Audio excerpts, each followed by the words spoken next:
Thanks a lot for joining us, but I'll just do a very quick introduction for Mr. Iyer here. In fact, Mr. Iyer is a career bureaucrat, but he's been somebody who's very, very significant in the India development story. If you really look at it, the whole idea of sanitation that we're really talking about and the open defecation program that was run by the government of India, he's the sole person who was actually running it, or I think he's the person responsible for the success of that program. What we have seen is an amazing uptick of usage of toilets and so on and so forth. The program is just a wonderful example of how scaled up solutions can actually be brought out in the world. Of course, he's worn very many hats over a period of time until recently. He is still the CEO for Niti Aayog, but now he's actually moving to the World Bank. But I think he's in that transition phase, and that's where it is. But one more thing, Mr. Iyer and I are also editing a book on water and governance, which should be out sometime soon. In fact, we have Michael Green, who's associating with that. He's not in the room right now, but he's also helping us really put those thoughts together. So, Mr. Iyer, I'll not come between you and the audience. In fact, Mr. Iyer is actually going to talk about improvement in quality of life in India. So that is the whole idea of social progress that we've been talking since morning. So, Mr. Iyer, over to you, please. Yeah, so I was just saying thank you very much, Amit. And it's a pleasure to be with all of you. Good evening there. I was listening to Dr. DeBroy's excellent summing up of the last session for the last few minutes. Also nice to see Pawan there and the very distinguished audience in Stanford. I believe Dr. Virmani, member from Niti Aayog, is also participating in this conference. So I wish I could have been there, but as you mentioned, Amit, it's a bit of a transition here in Niti. In fact, today is my last official day here. I'm going to sort of relinquish charge and sort of getting ready for the next challenge, which is India's executive director at the World Bank. It's going to be a very interesting time. We just saw the nomination of Ajay Banga as the next president of the World Bank. So I think the next couple of years will be even more interesting than they are typically in Washington. But let me come today to the topic of this presentation. And, you know, some of the things which will definitely resonate with many of you is how India, over the last 8 or 9 years, has really delivered at scale, but also with speed. And we're talking of not just basic services, but we're talking of delivering services for an aspirational India. And so I wanted to talk to you a little bit about that. I'm not going to take very long. I've got only 7 or 8 slides, but very happy to take questions and comments if you have any. So this is the theme, improving quality of life in India at speed and scale. Can we go to the next slide, please? Now, just to give you some numbers, which many of you are familiar with, but just to show how the rapid progress India has made over the last several years. You know, whether you talk of us being the fastest growing large economy, you know, still 7% at a time of global headwinds and uncertainty. India's growth has been quite resilient. Of course, and if you look at macroeconomic fundamentals, which Dr. DeBroy can tell you much more about, we have done quite well.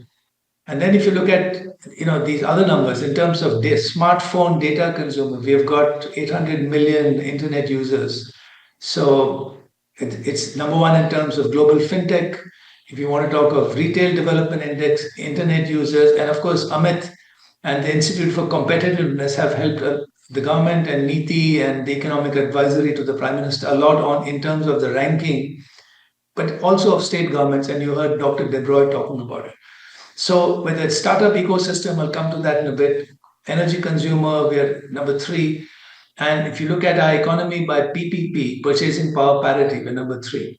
So important to note that Prime Minister Modi, for the first time ever in India, has started talking about how India can become a developed economy by 2047, which is the 100th anniversary of our independence. So this is very firmly on the agenda. So the next 25 years, big picture is India to become a developed economy by 2047. What is it going to take to get there? The building blocks are being set in place. It's a long way to go, but given the performance over the last 8 or 9 years, we're confident that that we are well within that growth trajectory. Next, please. Okay, so I'm first coming to sort of basic services and infrastructure. And how did India deliver on this? What did it take? We'll talk a little bit about that. Next, please. Okay, now let's talk of scale. And Amit made a reference to the Swachh Bharat mission, which is the Clean India campaign, where Prime Minister Modi took the world by storm. I was sitting with my wife in our apartment in Vietnam. I was working in the World Bank country office. And when he made this huge announcement, in many ways a big, hairy, audacious goal, where he said, okay, by 2nd October 2019, in 5.5 years, India is going to become open defecation free.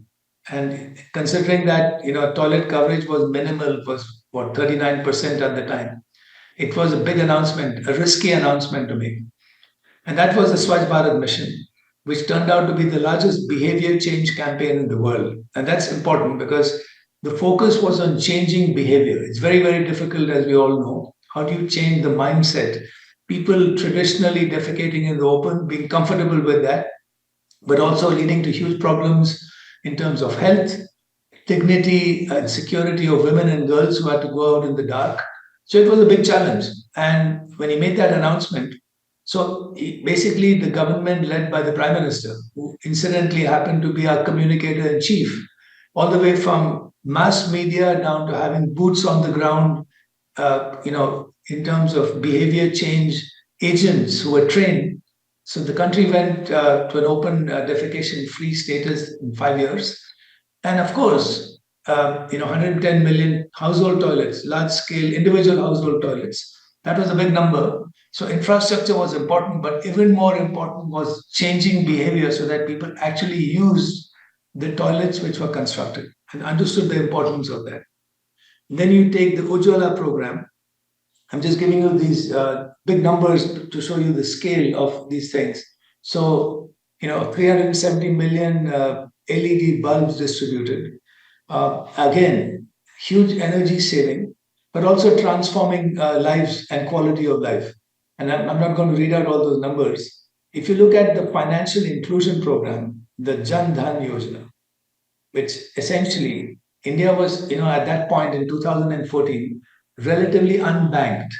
And therefore, 418 million bank accounts were opened. And this really benefited women and girls so that they had access to banking. So when you talk of financial inclusion, that's a very concrete example of how India delivered on that at scale. And then you can see some big numbers in terms of the balance in beneficiary accounts as well. And then the Jal Jeevan Mission, the drinking water program, which I started in my last stint as Secretary in the Ministry of Drinking Water and Sanitation, which is in full steam now.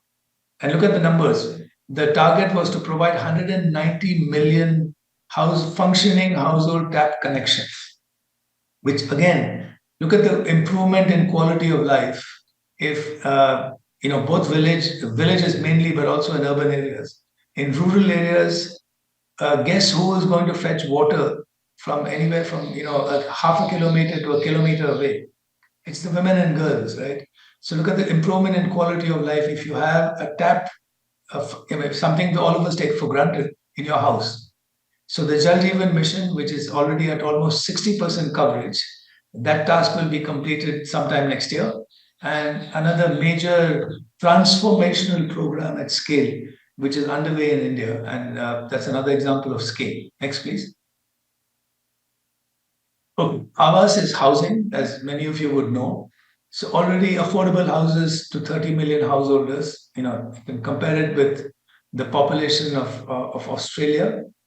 Direct benefit transfer, another way in which beneficiaries for welfare programs are getting money directly in their bank accounts, as opposed to in the previous governments, money being stolen along the line. And so this program, if you look at digital transfer through direct benefit into the bank account of beneficiaries, It eliminates middlemen, it eliminates corruption at different levels. And so beneficiaries actually get the funds for their programs. So, and then they can take charge of it. So this is another huge program at scale. Health insurance, Ayushman Bharat, the world's largest health insurance scheme for almost 500 million Indians. Again, as we know, the catastrophic cost affecting everything for a family if you're not insured. So very strong safety net, and this program is being scaled up even more. Rural electrification, India is electrified now, particularly the last push was given over the last 8 years.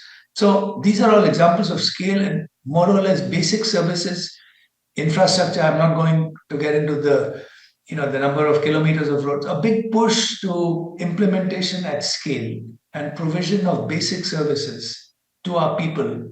That was the first priority of the Modi government in its first term from 14 to 19. And then now we're moving into a more of an aspirational India. What has the government done for the middle class, and what is the sort of next level, if you like, of services and facilities which are available? Let's move to the next slide, please. So now we're talking of aspirational India. Let me also say that you can get much more from Dr. Debroy and Dr. Virmani. India, in terms of poverty, we're down to what, about 14, 15%. Today, there are, because of the services provided and the increase in income levels, there are more than 400 million people living in that middle class range, however you define it, 400 to 500 million. And this is because the government focused on poverty alleviation, multidimensional aspects of poverty. So now we're talking of an aspirational India, which is really driving the economy in many ways. So even if there are global headwinds on the economy, we have a large thriving middle class market and a large consumer market as well, which is driving growth. Next, please. So, you're going to hear about the digital story. You must have already heard it. And I know my predecessor, Amitabh, who's now the Sherpa, is going to talk to you about digital. And in many ways, if you look at this story, this is, a lot of you know about it, but just look at the scale of the digital revolution in India, which is transforming India and actually in many ways contributing to world growth as well. If you just look at inclusiveness, people talk of the digital divide. In India, if you look at Aadhaar, which is a digital identity, 1.2 or 1.3 billion people have a digital identity. And I've always remind people in India, I've lived for 16 years in the US, and I still got my tattered CVS vaccine card, hard copy, which I have to carry around, and I used to show in airlines when they ask for it. In India, everyone's got a digital vaccine certificate through COVID, and therefore, the backbone of digital, whether you're talking about identity, whether you're talking of the scale of the internet push down, if you're talking of the 1.2 billion mobile phone users, and then we look at the digital economy, the transactions through the United Payments Interface. In December 22, there were 7 billion transactions. So today, as all of you know, if there's a street vendor, you're driving through a street in Delhi and someone comes and asks you for 10 rupees, they'll put out, you can do it digitally. So, it's amazing how digital is transforming India. Whether it's DigiLocker, government identities issued digitally, know your customer is digital. So right now, this digital revolution in India, in many ways, is transforming the economy. I wanted to give you another example of how this is improving quality of life. Next, please. So now you can see what we call India Stack through digital public infrastructure. Important to note that this is all in the public domain. And that's one of the comparative advantages of India, where for improving quality of life for an aspirational India, India is rapidly going paperless, cashless, presence-less, and it's consent-based. So you can use Aadhaar for banking. So if you look at the DigiLocker for documents, CoWIN is the vaccine platform, There's an online system for life insurance. And then, of course, cashless. We just saw the huge numbers of transactions which are taking place as we speak. And, again, in many countries in the world, including the US, you don't have to go too many times to a government office. In India, till about 7 or 8 years ago, you had to go to the Tehsildar's office, you had to go for, you had to repeatedly go and meet a human being. And of course, that led to rent. Now, increasingly, the role of government is critical, obviously, but you don't necessarily have to go to a low level government office to renew something or to open something. You can do an electronic KYC, utility payment, many of the things all of us and all of you take for granted have actually happening in India. And of course, Aadhaar based or authentication for banking. Next, please. So I think this is my last or penultimate slide. India, as you know, is holding the G20 presidency at the moment.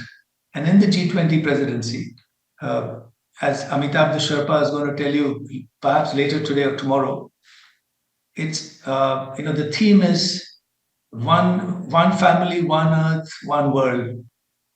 Vasudev Kutumbakam, which means the world is one family.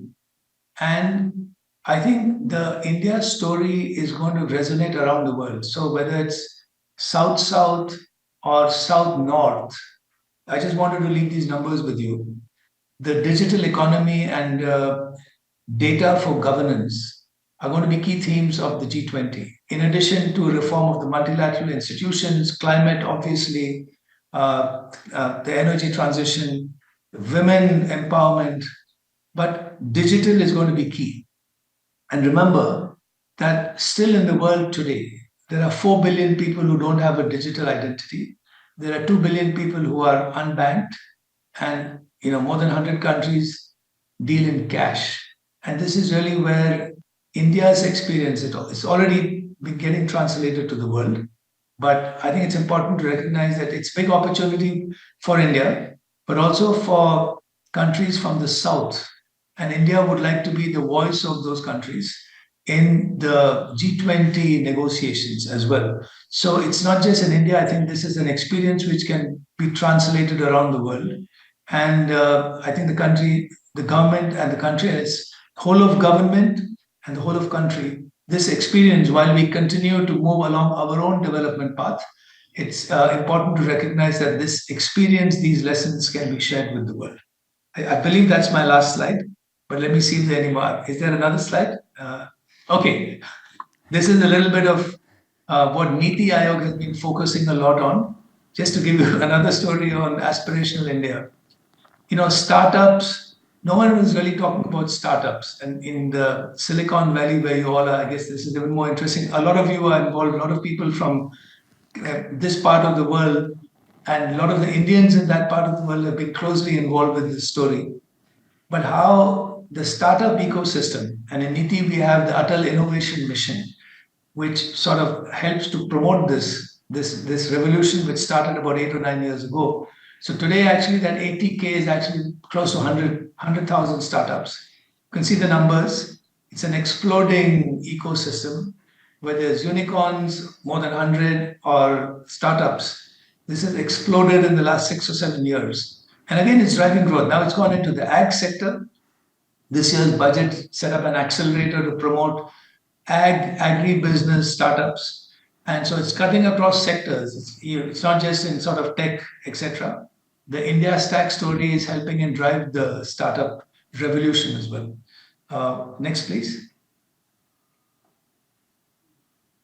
Okay, let me quickly run through the other part of the middle class aspiration story. I'm not going to run through this, but you can see how, in terms of infrastructure as well, there's a huge, there's a demand, and this is from the middle class, and this is the response. Whether there's road network or 5G rollout, which is going to be the fastest in the world, or the metro system, you can see that urbanization, which is a major growth trend and a challenge and an opportunity in India, the infrastructure needs to keep pace with that. There's a lot more work to be done, and not to minimize the challenges, but a lot has already happened. Next, please. and if the social infrastructure for an aspirational India, whether you look at the health insurance system, whether you look at the growth of the All India Institutes of Medical Sciences, the premier medical colleges in India, whether you look at engineering, so there's an explosion in terms of services which typically the middle class would demand as they move out of that poverty bracket. So this is keeping pace. It's a story which perhaps we need to tell better, but there's a lot moving for the aspirational India. I think that's my last slide. Thank you very much for the patient hearing, and happy to take a few questions, Amit, if there is time. So thank you. Thank you. Thank you, Mr. Iyer. We will like to open it up for questions. We have about 7 minutes for questions. Anybody, could you just come on the podium in the front and ask the question? But before somebody comes in, I have a question for you, Mr. Iyer. If I really look at this, like what are those big 3 or 4 principles that the world can follow if they have to emulate what India has actually been able to do at this scale and speed of implementation and things? Sure. Look, I think that there are a couple of things which particularly work well for India and have worked well in the last 7 or 8 years. One is clearly there's a very strong political leadership which underpins all the development which has taken place in India. And so that has made a huge difference, whether it's in the social sector, whether it's in the economic reform sector. I mean, if you talk of the GST, if you talk of the production linked incentive program, the insolvency and bankruptcy code. So I think there's a confidence in the business community, ease of doing business, that India is open for business. That's on the economic front, right?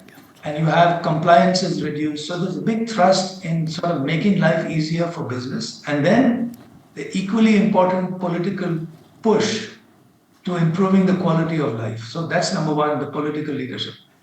The second is, I think, an understanding of development from the grassroots and what really works on the ground, which I don't think we've seen before to that extent. It's an understanding of what works. There's a focus on delivery, on monitoring, and on quality. In the old days, I used to do a bit of work on monitoring and evaluation. And what is a sign of a good indicator?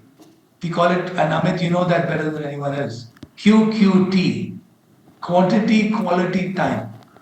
So the time factor, mission mode, has become critical. It's not an unending incremental process where in the fullness of time things will happen. So that kind of focus, and then finally I would say the federal system, what we call in India cooperative competitive federalism. India has got 36 states and you have done a lot of ranking. So therefore, how do you get everyone on board? How do you engage with state governments and make sure that if India wants to become a $5 trillion economy, every state has its own inclusive growth target. So I think those 3 or 4 factors have really led to a transformation of India in terms of both the economic story, but also the social story. Thank you. And we have a question from the audience. Could you just come here and ask the question, please? Overall, all that you shared is obviously great. How do you balance that with the concept of privacy, right? So in US, we are more into privacy. So can you share your thoughts on that? Because it seems like if you keep on crossing that, you get into privacy of people, and then it can be misused by other folks who are wrong actors. And any other trade-offs in going so deep and fast? Thank you. Sure. Look, I think that's a very important question. And I think that from a policy perspective, data privacy, particularly in the digital revolution, is very, very important. It's a very high priority for the government. So there's a data privacy from a legislative point of view, but also from an institutional point of view is key. And so it's equally important. We have our institutions, whether you look at the government system or the media or the judiciary, that's very much on the cards. And therefore, if you look at Aadhaar has got very strict data privacy provisions, and those need to be are being strengthened, and it's an important aspect to consider, as you have suggested, as we move along with the digital revolution in particular. Richard, you have a question, please. Richard, Yes. there's a special person here. He's the co-creator of the conference with me at Stanford. So Richard, you have a question. Over to you. So I did want to start by saying thank you so much for presenting, and we're sorry you couldn't make it in person. But I was very impressed with your slide about India possibly being a model for the rest of the world in terms of how to digitalize in a productive way. As you go to the World Bank, do you have suggestions for how India can have a good impact on the rest of the world?